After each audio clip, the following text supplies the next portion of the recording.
చంద్రబాబు నాయుడు చెప్పినటువంటి దొంగ హామీలని ఎట్టి పరిస్థితుల్లోనూ నెరవేర్చలేడు. ఎందుకంటే ఇవాళ చూసిన సూపర్ 6 అని పెట్టాడు. ఆ సూపర్ 6లో 18 సంవత్సరాలు దాటినటువంటి ప్రతి మహిళకి 1500 పెన్షన్ ఇస్తా అన్నాడు. రేపు 1వ తారీఖు ఇస్తున్నాడా? దాని గురించి మాట్లాడట్లా. 3 గ్యాస్ సిలిండర్లు ఇస్తా అని చెప్పాడు. దాని గురించి మాట్లాడట్లా.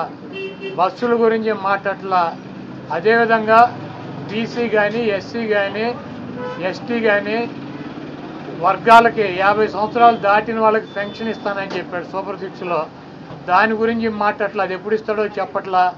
అదేవిధంగా ఇంకోటి 20 లక్షల మందికి నిరుద్యోగులకి ఉద్యోగాలు ఇప్పిస్తాను.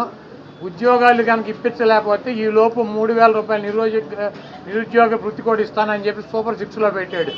మొన్న తెలంగాణలో హరీష్ రావు గారు మాట్లాడుతూ చెబుతున్నాడు, చంద్రబాబు నాయుడు గారు చెప్పిన వాగ్దానాన్ని ఏమీ చెప్పాడు. 1000 రూపాయలు ఈయన పెంచింది. ఇప్పుడు వచ్చి 3000 ఆల్రెడీ ఇచ్చేది జగన్మోహన్ రెడ్డి గారు 3000 ఇస్తా అంటే ఈయన వచ్చి 1000 ఇచ్చాడు. మీరు అక్కడ 2000 ఇస్తా అంటే రేవంత్ రెడ్డి 4000 చేయాలి కాబట్టి అక్కడ ఇబ్బంది పడుతూ ఉంటాడు. ఇంకా ఈయన సూపర్ 6 అని చెప్పి ప్రతి మహిళకి 1500 రూపాయలు ఇస్తా అన్నాడు 18 సంవత్సరాలు దాటిన వాళ్ళకి. మరి ఆ వాగ్దానం ఎప్పుడు చేస్తాడు? రేపు 1వ తారీఖు ఇవ్వరా?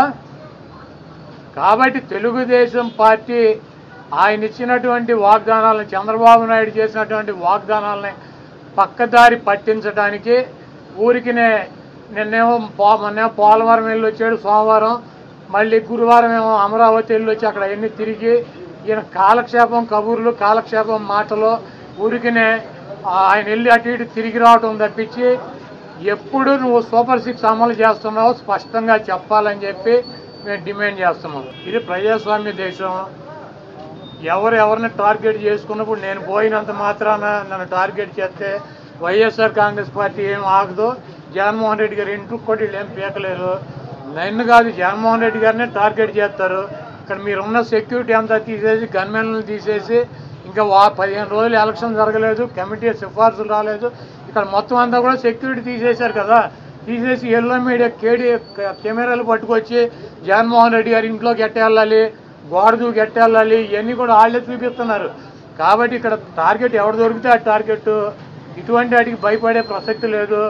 ఎవడెవడికి టార్గెట్, ఎవడెవడి చేతులు ఏం రాసి ఉందో అవన్నీ పైన ఉన్నటువంటి భగవంతుడు నిర్ణయిస్తాడు. ఎవరి టార్గెట్లు ఎవరికి ఏమవుతుందో చూద్దాం రాబోయే రోజుల్లో. అదేవిధంగా ఋషికొండలో కట్టినటువంటి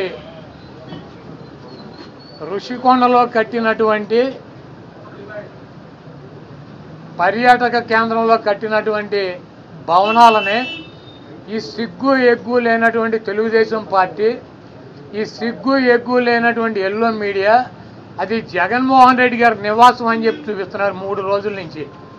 వెళ్ళి జగన్మోహన్ రెడ్డి గారు అక్కడ నివాసం ఉన్నాడా?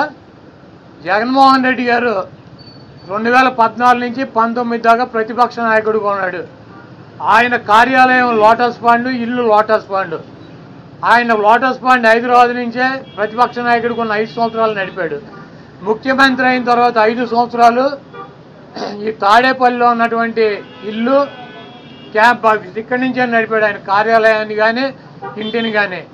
జగన్మోహన్ రెడ్డి గారి రక్తంలో లేదు. ప్రభుత్వం కట్టించినటువంటి ఇళ్లలో ఉండటం కానీ, ప్రభుత్వం కట్టించినటువంటి గెస్ట్ హౌస్లో ఉండేటువంటి కర్మ జగన్మోహన్ రెడ్డి గారికి పట్టల. జగన్మోహన్ రెడ్డి గారు వైజాగ్లో సొంత ఇల్లు కట్టుకున్నాక అక్కడ షిఫ్ట్ అవుతాడు.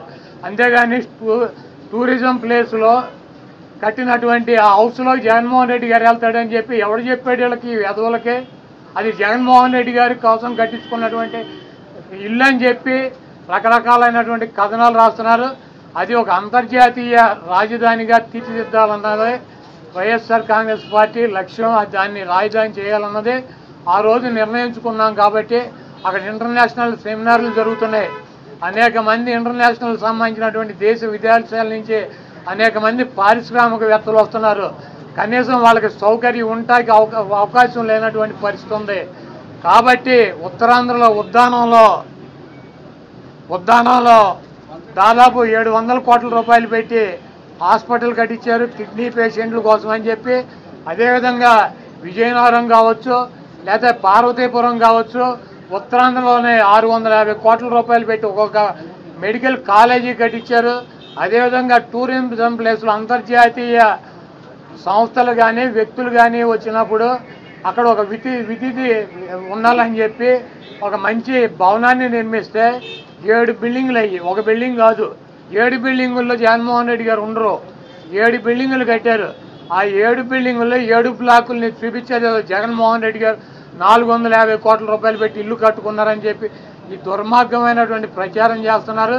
ఇవన్నీ కూడా ప్రజలు గమనిస్తారు. చంద్రబాబు నాయుడుకి ఇచ్చినటువంటి వాగ్దానాలు నెరవేర్చలేక నీకు సూపర్ 6లో పెట్టినటువంటి వాగ్దానం 1500 రూపాయలు ఇస్తానని చెప్పావా, చెప్పలేదా? 18 సంవత్సరాలు దాటిన వాళ్ళకి రేపు 1వ తారీఖు నీకు దమ్ముంటే 20 లక్షల మంది నిరుద్యోగులకు 3000 ఇస్తానని చెప్పావా లేదా?